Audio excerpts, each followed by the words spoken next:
सभी को सादर अभिवादन।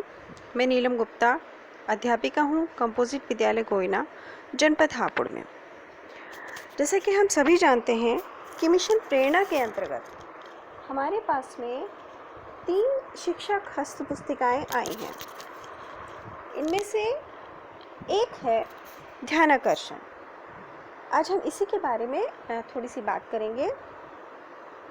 ये ध्यानाकर्षण हस्त पुस्तिका, हम इसके अगर संक्षेप में बात करें तो ध्यानाकर्षण में शिक्षण अधिगम प्रक्रियाओं में जो बच्चे जिनका लर्निंग लेवल कक्षा के अनुरूप नहीं होता, इन बच्चों की पहचान करके और विशेष शिक्षण तकनीकियों द्वारा उनमें जो बेसिक उनकी दक्षताएं हैं उनका विकास करना। और इस हस्त पुस्तिका में शिक्षकों की मदद करने के लिए वो विभिन्न प्रभावी शिक्षण तकनीकियाँ दी गई हैं जो एक टीचर को बहुत हेल्प करेंगी। इस ध्यानाकर्षण हस्त पुस्तिका में जब इसका लोकार्पण किया गया उस समय इन तीनों हस्त पुस्तिकाओं के बारे में हमारे जो माननीय मुख्यमंत्री जी हैं उन्होंने भी कहा था कि पाठ्यक्रम के अनुसार निर्धारित दक्षताओं के अनुरूप सभी बच्चों के शिक्षण अधिगम परिणाम यानी कि लर्निंग आउटकम के लक्ष्य की प्राप्ति के लिए उत्तर प्रदेश समग्र शिक्षा अभियान ने ये ध्यानाकर्षण आधारशिला और शिक्षण संग्रह यानी कि कंपेंडियम हस्त पुस्तिकाएँ इनका विकास किया है। और इन पुस्तिकाओं में प्रारंभिक कक्षाओं में भाषा, गणित, विज्ञान और दूसरे विषयों को कैसे इंटरेस्टिंग बनाया जाए, कैसे इनकी क्लासेस को लाइव बनाया जाए, इसलिए इस उद्देश्य से शिक्षण तकनीकियों का विवरण बहुत विस्तार से इन हस्त पुस्तिकाओं में दिया गया है। यही बात हमारे माननीय बेसिक शिक्षा मंत्री डॉक्टर सतीश चंद्र द्विवेदी जी ने भी कही और हमारी जो रेणुका कुमार अपर मुख्य सचिव बेसिक शिक्षा विभाग हैं उन्होंने भी यही कहा कि अपने विद्यालयों को हम आकर्षक कैसे बनाएं और किस तरह से ये हस्त पुस्तिका हमें खुद को सीखने में हमारी हेल्प करेगी। सचिव बेसिक शिक्षा मनीषा त्रिघटिया इन्होंने भी कहा कि प्रारंभिक स्तर पर शिक्षकों की आवश्यकताओं और उनके शिक्षण कार्य में आने वाली कठिनाइयों और समस्याओं को ध्यान में रखकर शिक्षकों के उपयोग के लिए ये तीनों हस्त पुस्तिकाओं का निर्माण किया गया है। अब इसके बाद हम ध्यानाकर्षण पे आते हैं। इस ध्यानाकर्षण हस्त पुस्तिका में कुल 4 भाग हैं। पहला भाग है ध्यानाकर्षण अधिगम आधारित शिक्षण। आज हम इसी को लेंगे। इस भाग 1 में हम इसकी आवश्यकता क्यों है, इसके उद्देश्य क्या हैं और बच्चों में अपेक्षित संप्राप्ति न होने के कारण क्या हैं। अब ऐसा कहा गया कि हम शिक्षकों को ये विश्वास है कि हर बच्चा सीख सकता है। हम जानते हैं कि निःशुल्क और अनिवार्य बाल शिक्षा अधिकार अधिनियम 2009 RT एक्ट 2009 के अंतर्गत बिना किसी भेदभाव के राज्य के 6 से 14 साल के बच्चों के लिए गुणवत्तापूर्ण शिक्षा का लक्ष्य प्रदान करने के प्रयास करे जा रहे हैं। और हमारा जो नेशनल अचीवमेंट सर्वे है उसने और बहुत सारे रिसर्चेज हुए, उनका जो डाटा कलेक्ट हुआ उनसे ये पता चला कि हमारी जो कक्षाओं में बच्चे पढ़ रहे हैं उनका अधिगम संप्राप्ति का स्तर अपेक्षा के अनुरूप नहीं है। इसके कारणों की समीक्षा जब करी गई तो ये पता चला कि विद्यालयों में सभी बच्चों को एक ही तरह से शिक्षा देने पर का जो तौर तरीका है वो अपनाया जा रहा है जो कक्षा के सभी बच्चों के लिए उपयोगी नहीं होता। ऐसे में हमारी कक्षाओं में ऐसे काफ़ी संख्या में बच्चे होते हैं जिनकी शैक्षिक प्रगति उनके कक्षा स्तर के अनुरूप नहीं है। तो विद्यालय में शिक्षकों को उनकी मदद करने के लिए, सहयोग करने के लिए बहुत सारी समस्याओं का सामना करना पड़ता है। इसी के लिए इस हस्त पुस्तिका का निर्माण किया गया है। ये मॉड्यूल कक्षा 3 से 8 तक की कक्षाओं में पढ़ाए जाने वाले सभी विषयों जैसे हिंदी, गणित, विज्ञान, अंग्रेजी, इनके लर्निंग आउटकम्स की संप्राप्ति दर को अपेक्षा अनुरूप लाने में ये शिक्षकों की मदद करेगा। ध्यानाकर्षण यानी कि अधिगम आधारित शिक्षण, लर्निंग बेस्ड टीचिंग, इसकी आवश्यकता क्यों पड़ी? किसी भी कक्षा में कुछ बच्चे अपनी कक्षा और आयु के अनुसार लर्निंग लेवल को प्राप्त नहीं करते हैं।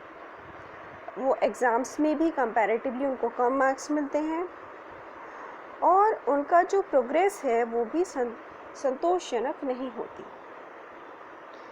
टीचर बहुत सारे शैक्षणिक प्रयास करता है, उसके बावजूद बच्चों में भाषा कौशलों को ग्रहण करने में कठिनाई होती दिखती है। जैसे कि बच्चे के लिखने में उसकी वर्तनी में अशुद्धियाँ होती हैं, वर्णों और शब्दों को पहचानने में कठिनाई, उच्चारण में बहुत सारी अशुद्धियाँ होती हैं। इसके अलावा बच्चों में भाषा ज्ञान के बावजूद बोलने और बातचीत में झिझक जैसी समस्याएं भी देखी गई। अगर हम इसी तरह गणित विषय की बात करें तो अंकों और चिन्हों की पहचान, संख्याओं के आरोही और अवरोही क्रम में रखना, जोड़ना, घटाना, गुणा, भाग, अधूरी गिनती को पूरा करना जैसी जो सामान्य गणितीय क्रियाएं हैं, इसमें या तो वो गलतियां करते हैं या वो समझ नहीं पाते, और ऐसा ही हाल बाकी विषयों का भी है। तो क्या कोई ऐसा तरीका है जिससे शैक्षिक तौर पर पिछड़ रहे हमारे जो बच्चे हैं वो विद्यालयों से निराश ना हो, उनमें फिर से सेल्फ कॉन्फिडेंस पैदा हो और वे भी एग्ज़ाम्स में अच्छे नंबर प्राप्त कर सकें? तो इसका उत्तर है हाँ। शिक्षक द्वारा कुछ खास तकनीकियों द्वारा ध्यानाकर्षण अगर करा जाए, यानी कि बच्चे को आकर्षित करा जाए, उसके ध्यान को पढ़ाई में लगाया जाए, तो ये संभव है।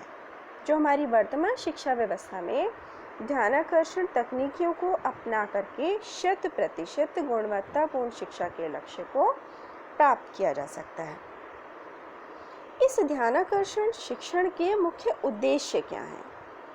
इनके उद्देश्य हैं उन बच्चों को मदद करना जिन्हें कक्षा शिक्षण के दौरान अपनी कक्षा के स्तर के अनुरूप अवधारणाओं और कौशलों को सीखने में कठिनाई होती है, जिसके परिणाम स्वरूप वे परीक्षाओं में तुलनात्मक रूप से अच्छा प्रदर्शन नहीं कर पाते।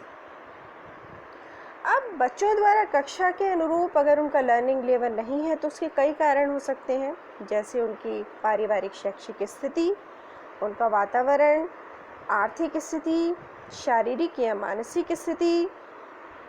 तो ये सब वो कारण हैं जो बच्चों का जो लर्निंग लेवल है वो उस लेवल तक नहीं होता।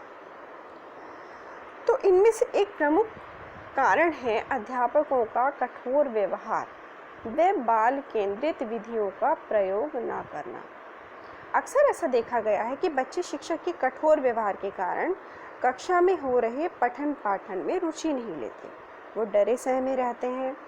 अध्यापकों के व्यवहार में बच्चों के प्रति सहानुभूति न होने के कारण बच्चे अपनी समस्याएं और जिज्ञासाएं बता नहीं पाते। पाठ न समझने पर भी वो शिक्षक को कह देते हैं कि उन्हें पाठ समझ में आ गया।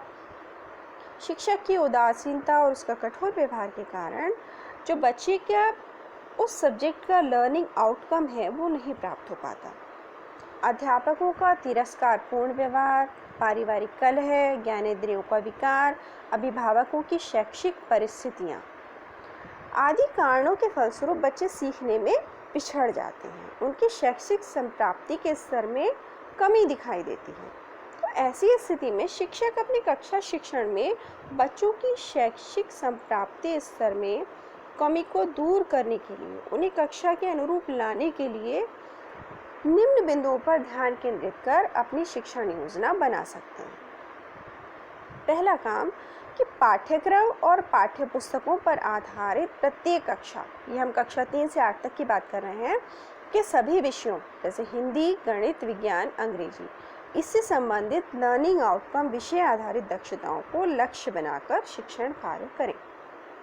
उसके बाद पठन पाठन के दौरान कक्षा के सभी विद्यार्थियों का वो सतत अवलोकन करते हुए उनकी कठिनाइयों का आकलन करना ज़रूरी होगा, तभी ऐसे सभी बच्चों पर ध्यान आकर्षण की संभावना प्रबल होगी। तीसरी बात, कक्षा शिक्षण के दौरान बच्चों को ध्यानपूर्वक सुने, उनके भावनात्मक विकास के लिए उनके अच्छे कार्यों की सराहना होनी भी ज़रूरी है। ध्यानाकर्षण की शुरुआत सत्र के प्रारंभ में ही बच्चों की कठिनाई स्तर के अनुसार योजना बनाकर आवश्यक तैयारी करके करनी होगी।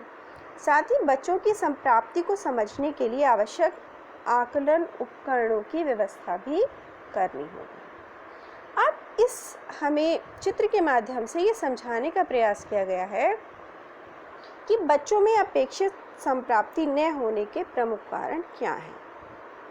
एक कारण माता पिता की शैक्षिक स्थिति, दूसरा अध्यापकों का कठोर व्यवहार, तीसरा ज्ञानेंद्रियों में आंशिक विकार और चौथा है कलहपूर्ण पारिवारिक वातावरण। तो इस तरह से हमने देखा कि ध्यानाकर्षण मॉड्यूल के भाग 1 में जिसमें बात करी गई थी इस मॉड्यूल की आवश्यकता, उद्देश्य और बच्चों में अपेक्षित संप्राप्ति न होने के कारण, इस पर चर्चा करी गई। दूसरे भाग में हम इसके भाग 2 की बात करेंगे। धन्यवाद।